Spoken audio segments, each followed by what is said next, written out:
Olá, aqui é a nutricionista Andressa Wittig e no vídeo de hoje nós vamos aprender como escolher um bom pão integral industrializado. Vem comigo! Mas antes disso, não se esqueça de se inscrever aqui no canal, ativar o like e deixar o seu comentário, que é muito importante eu saber a sua opinião. Vamos começar então analisando os pães que tem aqui disponível nesse mercado, tá? Vou começar por esse daqui, que é a marca da Wickbold, sabor chia e macadâmia. Aqui a gente vê logo no rótulo que ele descreve que ele é integral, fonte de fibras, fonte de gorduras boas, ele não tem colesterol, mas o que a gente deve pensar? Que todo pão que é 100% integral, ele deve ser fonte de fibras, tá? Então, essas informações aqui são somente para chamar a atenção. Todo pão que for 100% integral, ele vai ser fonte de fibras, tá? Vamos pegar aqui e vamos analisar o rótulo. Primeira coisa que a gente tem que avaliar, não é somente essa informação nutricional. Muitas pessoas avaliam a informação nutricional para considerar as calorias, carboidratos, proteínas, o sódio. Isso é super importante também. Mas mais do que isso, é muito importante que a gente avalie a lista de ingredientes. Então a gente tem que ler a lista de ingredientes para saber o que estamos consumindo dentro desse produto. Então vamos lá. Esse aqui, por exemplo, ele tem farinha de trigo integral, farinha de trigo enriquecida com ferro e ácido fólico. O que é esse segundo nome? Difícil. Esse segundo nome, gente, é a farinha branca, tá? Então é importante que a gente, ao observar esse nome, farinha de trigo enriquecida com ferro e ácido fólico, isso é farinha branca. Os ingredientes, eles estão em ordem decrescente, ou seja, o primeiro ele está em maior quantidade, o segundo em segundo maior quantidade. Então, nos primeiros 3, 4 ingredientes, a gente tem que observar o que tem aqui na lista de ingredientes. Esse, por exemplo, ele tem farinha branca, então o segundo ingrediente, farinha branca, o terceiro é o glúten, tá? O glúten ele vai dar elasticidade para a massa, por isso muitas indústrias alimentícias acabam colocando, tá? E a gente observa aqui, ele tem macadâmia, mas ele tem açúcar refinado. É muito difícil hoje encontrar um pão integral que não tenha açúcar, porque, gente, o fermento ele precisa do açúcar para crescer.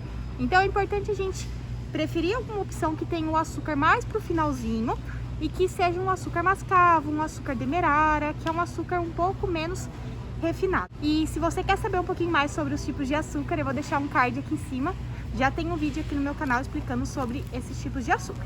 Voltando aqui para esse pão, ele também tem aqui adição de grãos de trigo, óleo de soja, mais alguns grãos aqui, algumas sementes, e tem apenas 2 conservantes. Então, talvez ele poderia ser uma opção, mas ele não é uma opção 100% integral, porque ele tem farinha branca na composição e em segundo ingrediente. Eu daria uma nota 7 para esse pão.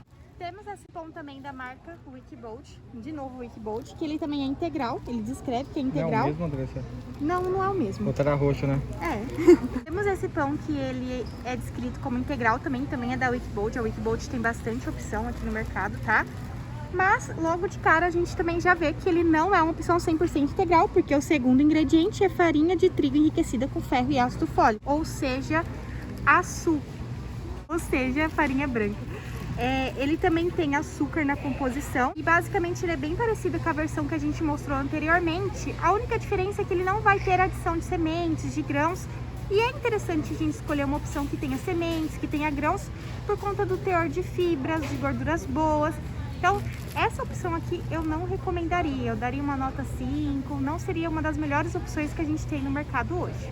Peguei essa versão aqui também da Nutrela, 14 grãos, tá? Mesma coisa, ele vai descrever aqui que ele é integral. Aqui ele descreve que ele não tem conservantes artificiais nem aditivos químicos. Vamos dar uma olhada pra ver? Tá? Vamos ver aqui. Alguns são mais difíceis, eu vou deixar aqui na tela pra vocês, que esse daqui não vai dar pra enxergar no vídeo. Esse daqui, gente, primeiro ingrediente, farinha de trigo integral, ou seja, é o que tem maior quantidade. Mas logo de cara a gente vê novamente que a segunda opção é farinha branca, ou seja, a farinha tá em segunda maior quantidade aqui dentro desse pão. Mas ele é interessante porque ele tem semente de linhaça, ele tem flocos de aveia, semente de girassol, mas ele também tem açúcar ali nas primeiras posições, é legal a gente ficar observando.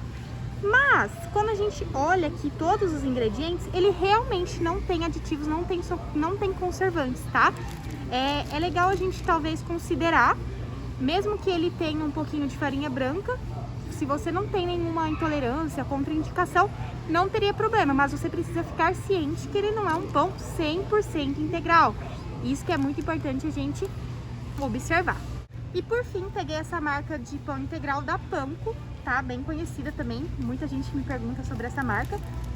Ele descreve aqui que ele é fonte de fibras e livre de gorduras trans. Essa questão de ser livre de gorduras trans, a gente tem que ficar muito atento, porque muitas vezes a indústria dá uma brecha, né? Uma brecha que permite que não declare no rótulo. Mas normalmente pão integral não tem gordura trans, tá? Normalmente os produtos congelados, muito industrializados, macarrão instantâneo, molhos prontos, eles vão ter esse tipo de gordura, tá? Vamos dar uma olhada no rótulo. Ingredientes: farinha de trigo integral, ok. Novamente, farinha de trigo enriquecida com ferro e ácido fólico. Você já decorou que esse nome significa que é farinha branca. Então, segundo ingrediente é farinha branca. Terceiro ingrediente, açúcar mascavo. Mesmo que é mascavo, gente, se você assistiu o meu vídeo, você sabe que todo tipo de açúcar vai fornecer a mesma quantidade de calorias, né? Quarto ingrediente, gordura vegetal, depois sem sal, farelo de trigo, farinha de aveia. Tem bastante farinha aqui dentro, né? E são farinhas refinadas. Fibra de soja, sal light, e aqui tem um monte de nome difícil, né? Conservante. Esses nomes difíceis, gente, é o que a gente tem que identificar no rótulo. Quanto maior a lista de ingredientes de aditivos, a gente tem que fugir do produto, porque ele é totalmente artificial, ele vai ter mais ingredientes artificiais. Isso não é interessante para a nossa saúde. Então, é muito importante a gente avaliar os aditivos alimentares, não somente aqui a informação nutricional, e a lista de ingredientes é o principal, né? Para esse pão aqui, eu daria uma nota 3. Eu não recomendaria que você incluísse esse pão todos os dias, porque ele tem bastante aditivo alimentar, tem bastante tipo de farinha, tem açúcar nos primeiros ingredientes. Não é a opção mais recomendada. Lembrando que esse quadro ele não te incentiva a comprar as marcas mostradas aqui. Eu somente quero que você aprenda a fazer a leitura correta do rótulo. É muito importante que você pegue as dicas que eu dei aqui, coloque em prática, passe a ler a lista de ingredientes, ver quantos aditivos tem nesse pão ou no produto que você está comprando, e não somente avaliar a informação nutricional. Isso é muito importante para que você desenvolva autonomia alimentar. E se você gostou desse vídeo, não esqueça de clicar aqui embaixo, compartilhar com mais pessoas, deixe aqui embaixo também o seu comentário, que é muito importante para que eu continue desenvolvendo esse trabalho.